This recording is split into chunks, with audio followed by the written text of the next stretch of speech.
بسم الله الرحمن الرحيم طه ما أنزلنا عليك القرآن لتشقى إلا تذكرة لمن يخشى تنزيلا ممن خلق الأرض أعوذ بالله من الشيطان الرجيم. بسم الله الرحمن الرحيم. الحمد لله ثم الصلاة والسلام على أشرف المرسلين سيدنا محمد وعلى آله وصحبه وسلم. رب اشرح لي صدري ويسر لي أمري واحلل عقدة من لساني يفقهوا قولي. صدق الله العظيم.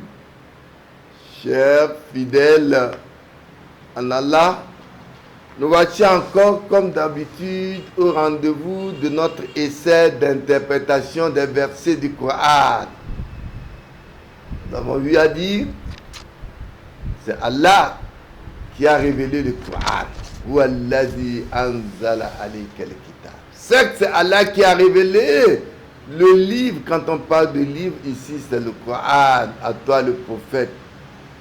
Minhu ayatu muhkamatu unna ummul kitab wa uharu mutashabiya fa amma alladhina fi qulubihim zaygun fayattabi'una ma tashabaha min ابتغاء الفتنة وابتغاء تأويله وما يعلم تأويله إلا الله. Certes, le Coran, qui est devenu le livre de la constitution de tout musulman, a suivi de temps jusqu'à nos jours des interprétations des individus qui se regroupent dans des idéologies et qui mettent des sentiments en jeu dans les interprétations. Mais en dehors d'Allah, personne ne peut interpréter ces versets. C'est dans ces essais que nous avons commencé depuis longtemps. Et le samedi passé, nous avons évolué avec toujours l'histoire de Moussa, appelé Moïse, et Pharaon. Moussa qui est venu défier Pharaon qui s'est fait Dieu et qui comptait sur la magie. Ils se sont alors donné un rendez-vous. Le jour du rendez-vous a été pris et Pharaon a invité plusieurs magiciens. Ceci dans le but de faire taire le prophète Moussa sur le Dieu dont il parle. Il y avait 25 rangées de magiciens et chaque rangée comportait au moins 100 magiciens qui devaient prouver la magie du temps de Pharaon. Pharaon et ses acolytes ont considéré la rencontre comme une rencontre décisive.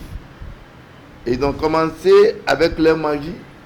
Et Allah a ordonné à Moussa de jeter ce qu'il avait dans sa main.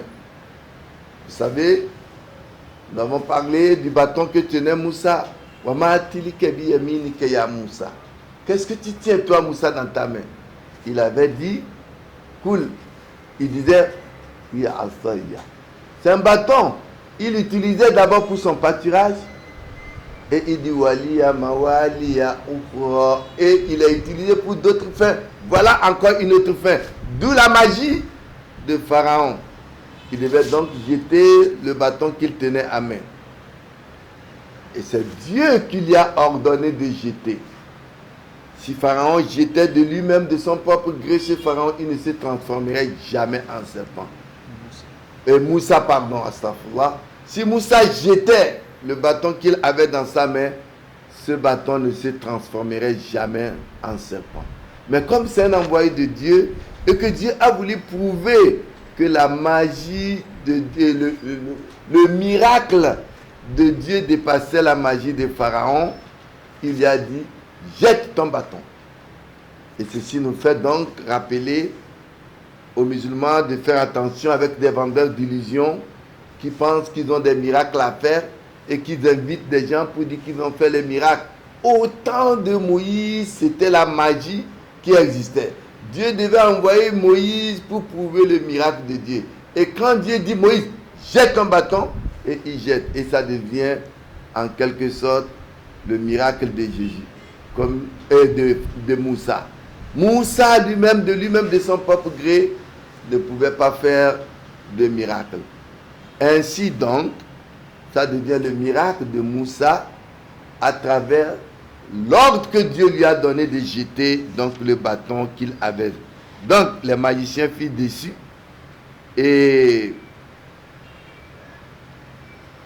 se sont trouvés prosternés. Au moment de cet acharnement de magie et de miracles, oui, Moïse fut plus peur entre-temps. Mais Dieu lui a révélé des versets pour lui dire de ne pas avoir peur. Certes, tu seras celui qui va remporter la victoire.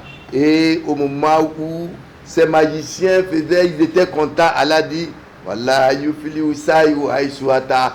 Wallah yuflihu sahihu haïsouata. Allah dit, Kola Moussa majitum bihissé. Inallah sayubatiluhu. Inallah sayubutiluhu. Voilà aujourd'hui ce qui est utile pour la communauté, pour faire détruire tout ce qui est magie, sorcellerie, etc.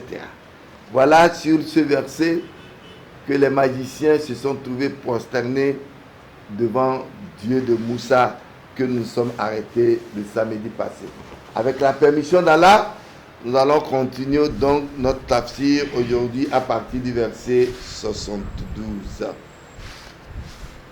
أعوذ بالله من الشيطان الرجيم بسم الله الرحمن الرحيم قالوا لن نؤثرك على ما جاءنا من البينات والذي فطرنا فاقض ما أنت قاض إنما تقضي هذه الحياة الدنيا إنا آمنا بآيات ربنا ليغفر لنا خطايانا وما أكرهتنا عليه من السحر والله خير وأبقى إنه من يأت ربه مجرما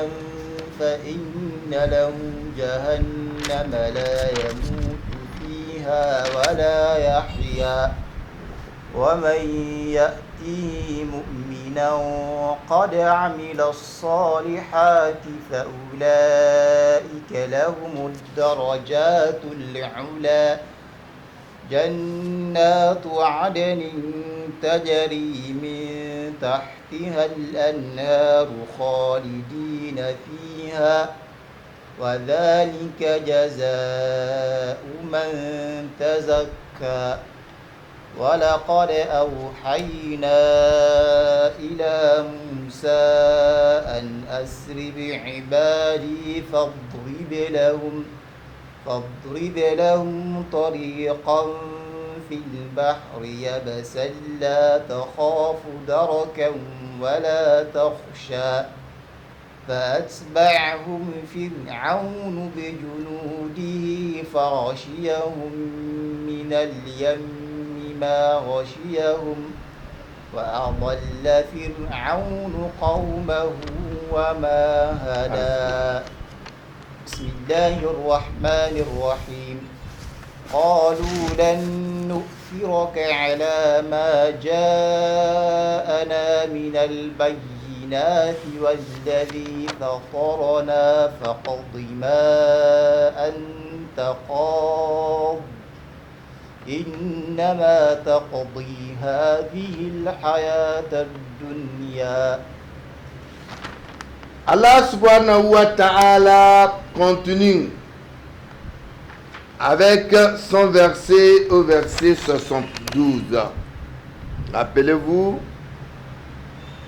le samedi passé, nous nous sommes arrêtés au verset 71, au moment où la magie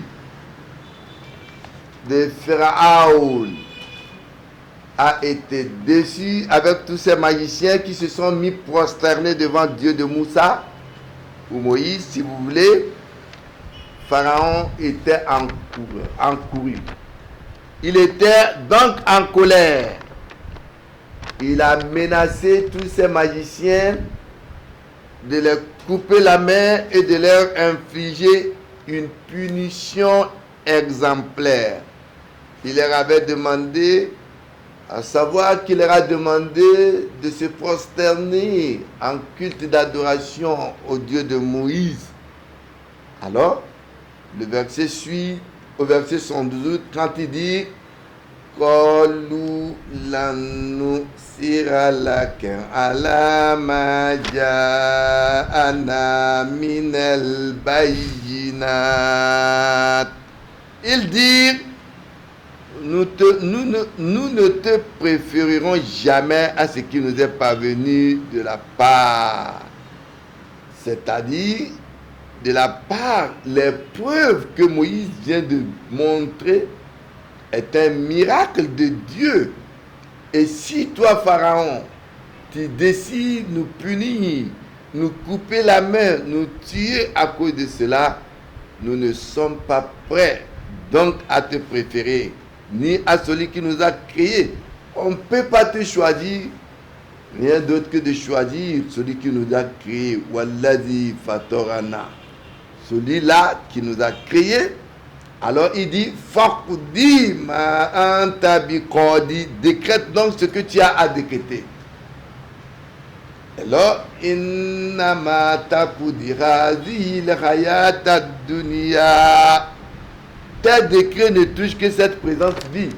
C'est-à-dire, quand ils ont compris la vérité, quand ils ont vu que le miracle de Dieu à travers Moussa, Moïse, dépassait leur magie, ils se sont alors rendus soumis et ils n'avaient plus peur des menaces de Pharaon. C'est pourquoi, face à la foi, le fidèle n'a peur de rien. Il préfère la mort qu'à la désobéissance.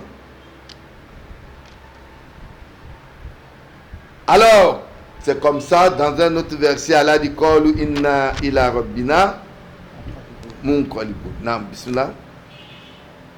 Inna amanna bi rabbina liyaghfira lana. Non. Qalu inna ila rabbina munqalibun. Dans un autre verset de Surat Al-Araf.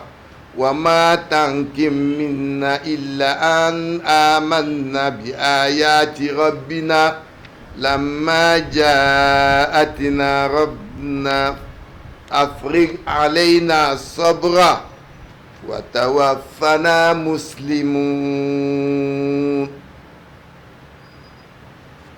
Par ce verset, dans Surat Al-Imran encore, Surat Al-Araf, pardon, les magiciens, tout le peuple présent à leur discussion avait préféré donc choisir le Dieu de Moussa. Et qu'eux, ils ne peuvent plus encore, après avoir su la vérité, suivre le pharaon qui s'est proclamé Dieu. Car les signes qui sont les baïnas, les signes très clairs. Donc cela montre toujours qu'il y a une lumière interne de conviction qui marche avec les hommes de Dieu. Ici, les Égyptiens, par leur patience, montrent que leur repentance est sincère. D'où l'évangile de Jésus et après donc l'islam. C'est à partir de ce temps de Moïse que la croyance a commencé encore jusqu'à ce que Jésus est venu, toujours avec son évangile. Et quand on parle aujourd'hui de l'évangile de Jésus, c'est le message que Jésus, Dieu lui avait donné. On ne parle pas de l'évangile selon Matthieu, selon Luc, selon Jean. Nous parlons de vrai évangile selon Jésus. Bismillah. إنا آمنا بربنا ليغفر لنا خطايانا وما أكرهتنا عليه من السحر والله خير وأبقى. Alors, donc il continue, il dit Inna amanna bi rabbina. Oui, nous croyons en notre Seigneur. Dieu est le Seigneur de l'univers. Il a créé toutes choses et c'est le message que Moïse donnait au peuple. Inna amanna bi rabbina. Nous croyons en notre Seigneur. Liyaghfira lana khatayana. Pour qu'il nous pardonne nos fautes. Tout être humain est censé commettre des fautes sur terre, comme le dit le prophète Mohammed. Kullu ibn Adam khata wa khayru at-ta'ina tawwabun. Tous les êtres humains commettent des fautes sur terre, mais le meilleur c'est celui qui, lorsqu'il commet des fautes ou des erreurs, il crie de pardon d'Allah. Car il dit, nous croyons en notre Seigneur afin de nous pardonner nos fautes, ainsi que la part de magie à qui tu nous as contraints, car wama akrahatana alayhi, c'est-à-dire il les avait contraints à faire la magie, il était leur chef, chacun devait exploiter la magie en sa guise. Il se trouve donc contraint et il dit wama akrahatana alayhi min sir wallahu khayrun wa abqa. Il dit alors Dieu est meilleur et perdurable. Dieu perdu, tout ce qui est sur terre va finir. Ma indakum yanfad wa ma indallahi baq. Tout ce que vous avez comme bien, comme pouvoir, comme argent, tout ce que vous avez va périr, va finir, mais ce qui est avec Dieu ne finit jamais. Allah dit Bal tu'sirunal hayatad dunya wal akhiratu khayru wa abqa. Bal tu'sirunal hayatad dunya. Vous préférez la vie présente à la vie de l'au-delà. Wal akhiratu khayru wa abqa. Mais c'est la vie de l'au-delà là qui est meilleure, et c'est là, c'est cette vie qui perdure et qui ne finit pas. Bismillah. إنه من يأت ربه مجرما فإن له جهنم لا يموت فيها ولا يحيا. Allah subhanahu wa ta'ala, toujours dans Surah Taha, au verset 74, nous dit Innahu man yati rabbahu mujrima. Oui, quiconque vient en criminel à son Seigneur, qu'est-ce qu'il lui dit? Allah dit Fa inna lahu jahannama. Allah dit à lui alors la Géhenne. La Géhenne, c'est l'enfer. La yamutu fiha wa la yahya. La Géhenne où il ne meurt ni ne vit. Ce verset me rappelle un intellectuel musulman qui demandait à ses collègues professeurs d'université de lui définir ce que c'est que l'enfer, la Géhenne. Et les gens ont écrit des pages. C'est le lieu où les croyants, tous ceux qui croient en Dieu, musulmans ou non, pensent que ceux qui n'ont pas adoré Dieu ou qui ont fauté se retrouveront le jour de rétribution. Avec un discours très long, avec des explications très longues, il dit merci. Pourrais-je vous définir ce que le Coran parle de l'enfer, d'Iran? Il dit, le Coran dit, c'est un endroit summa la yamutu fiha wa la yahya. C'est un endroit où vous ne serez ni en état de mort, ni vous ne serez en état de vie. Ni mort, ils ne mourront pas là-bas, ni ils ne vivront pas. Très simple, conscient, concis. Et il leur demande de choisir de toutes les définitions. Croyez-moi, les gens ont préféré la définition du Coran. ومن يأته مؤمنا قد عمل الصالحات فأولئك لهم الدرجات العلى. Alors, Allah a parlé de ceux-là qui vont vers lui en tant que criminels. Au même moment, il nous parle de ceux qui viennent auprès de lui en croyant. Le croyant, Allah a toujours parlé d'eux dans le Coran. Qui sachent qu'ils ont réussi la vie là. Qui sont-ils les croyants? Allah dit nahum fi salatihim khashi'un. C'est ceux qui, lors de leur adoration, l'adoration qui est le culte, craignent Allah. Walladina hum alil lagwi muridun, walladina hum zakati fa'ilun, walladina hum li furuj muhafizun. Allah a donné ce qu'on peut les caractériser, les croyants. Allah dit, et quiconque vient auprès de lui en croyant, il dit quoi? Qad amila soliha. Qad amila solihat. Quand Allah parle toujours des croyants, il ajoute aussi qu'ils ont fait de bonnes œuvres. C'est pourquoi Allah dit en plus dans un autre verset, parlant de al-birru, ce qui peut vous faire avoir le bien du paradis, ce n'est pas uniquement l'adoration. Laysa al-birru an tuwallu wujuhakum qibala al-mashriq wal-maghrib, walakinna al-birra man amana billah wal yawmil akhir wal malaikati wan nabiyyi. Allah a cité beaucoup de choses, plus de 7 ou 8, avant de parler même de la prière, avant de parler de Wa'ikam Salah. Al-Bir, c'est la croyance en Dieu, au jour de résurrection, au Coran, aux prophètes, aux anges, etc. Allah dit ceux-là qui viennent étant donc croyants envers Dieu, et ils ont ajouté de bonnes œuvres. Allah dit Fa'ulaika lahum darajatul ula. Allah dit cela, voilà donc ceux qui appartiennent les plus hauts rangs. Les plus hauts rangs de quoi? C'est-à-dire les plus hauts rangs degrés du paradis. An Ibada bin Sama, il dit avoir entendu le prophète dire, le paradis al-jannah miyat daraja ma bayna kullu darajatayn kama bayna sama wal ard. Il dit le paradis, il a entendu le prophète dire que le paradis est de 100 degrés. 100 degrés.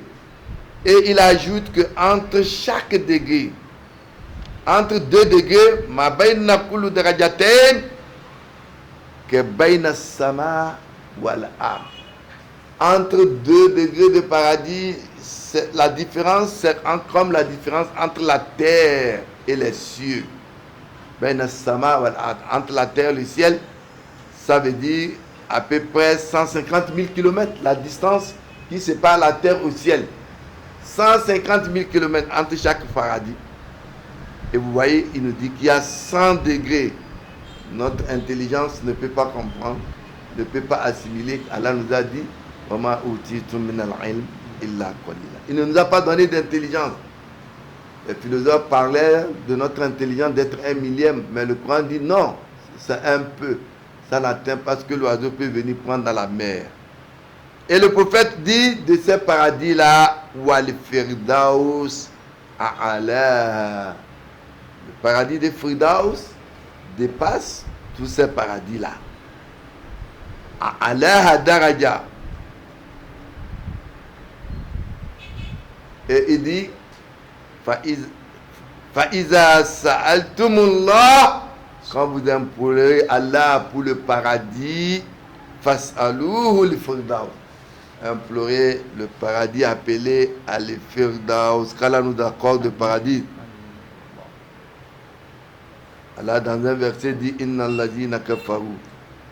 إن الذين كفروا بآياتنا سوف نصليهم نارا كلما نضجت جلودهم بدلناهم جلودا غيرها ليذوقوا العذاب. Dans un autre verset, Allah Jalla wa Ala nous parle de ceux qui ont mécru, ceux qui ont été des négateurs vis-à-vis de Dieu, qui ont refusé les signes, les ayats, les signes de Dieu.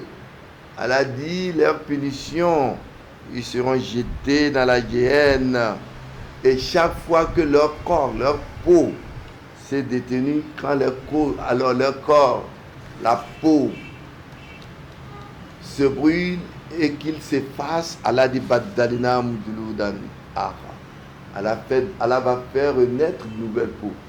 Ce qui a fait convertir le professeur Tatacha, chinois, en islam.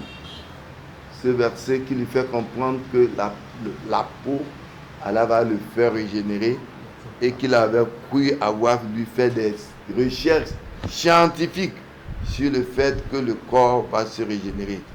C'est pourquoi Allah dit Qad afla al-mu'minun alladhina hum fi salatim sahun. Donc, Allah dit Alladhina yarsuna al-firdaus hum fiha khalidun. Ceux qui auront la chance d'avoir le paradis firdaus, ils y demeureront éternellement. Chers auditrices et auditeurs en Allah, les versets 74 à 76 que nous venons de faire le commentaire sont construits comme commentaires de l'histoire des Égyptiens convertis qui se sont purifiés du démon qu'animait Pharaon. Voilà quand les Égyptiens ont confessé l'unique vrai Dieu, les criminels vont préférer la mort à l'enfer, mais celle-ci ne viendra pas. Ils vont donc rester dans ce état d'agonie, sans espoir d'être délivrés. Chers croyantes et croyants en Allah, c'est sur ce verset 76 où Allah dit que lui, il va réserver le Firdaus Jannat Adni Tajri min tahtiha al-Anhar, que notre verset de ce jour va s'arrêter. Non, au verset 115, pardon, que notre tafsir de ce jour va s'arrêter. Ce que nous avons pu dire de bien vient d'Allah. Les manquements sont nos imperfections. Qu'Allah nous fasse connaître sa science religieuse. Aza wassalamu alaikum wa rahmatullahi wa barakatuh. الرحمن على العرش استوى له ما في السماوات وما في الأرض وما بينهما وما تحت الثرى